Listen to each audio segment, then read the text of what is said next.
Welcome to the Notion Second Brain Tour. Today, I will walk you through how I use Notion as a second brain. And if you're interested in doing the same, do check out the link in the description after this. At the very top of the page is a navigation bar to go to the different pages, which actually is the para system. Projects, areas, resources and archive. The very same navigation bar is also inside each of this page using sync block. If you do not already know, any changes made to the sync block on any page will show up on the other pages with that same block.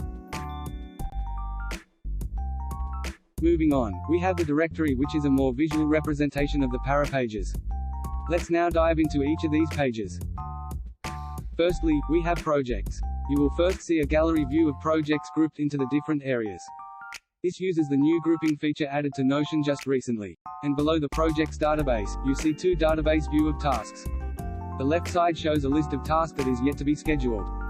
To schedule a task, you can simply drag and drop the task to any date on the calendar view. Next, we have areas. Areas are grouped into personal and business. Into each area, you will see the relevant projects, notes and resources. And next, resources. Resources are categorized into Knowledge Hub, apps and tools, assets, books and courses. Knowledge Hub are for articles, videos, Twitter thread or anything else with valuable learning points. Apps and tools are for collecting websites or software that help you get something done. And assets are for mockups, illustrations, icons or slide decks you can use in the future. While the remaining books and courses are exactly what they are. Now we go back to the main dashboard. Right beside the directory, we have the tasks and projects. I intentionally put the tasks and projects right at the top for ease of viewing, and to have a clear picture of what's planned for the day. Both of these have multiple database view to easily find what you need. I included a progress bar which you can see under each project for you to better visualize your progress for each project. Once you mark each task as done, you can see the updated progress bar immediately. Next, we have the inbox and some toggles. Inbox is where you save all your web clips.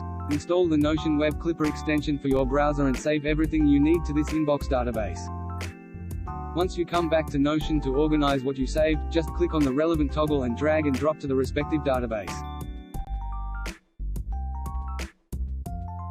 Below the inbox, we have notebooks and notes. These two databases are pretty straightforward. Learn something new, click on New, then use the template to add the icon real quick and then starting writing or taking down notes immediately. If you have a bunch of notes on the same topic or subject, use notebooks to group them together for easier referencing in the future. On a side note, you can also see the number of notes added to a notebook.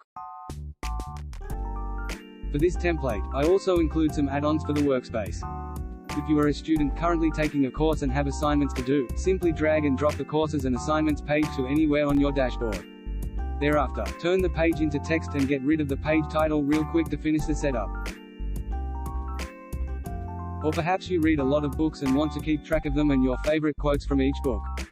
Simply drag and drop the books and highlights page to anywhere on the page and repeat the same as the previous. That's all for the Notion tour. But the real hidden power behind this dashboard is the link and relations between each of these individual databases. With everything in one place and connected in one way or another, you now have a second brain to easily save and retrieve what you need.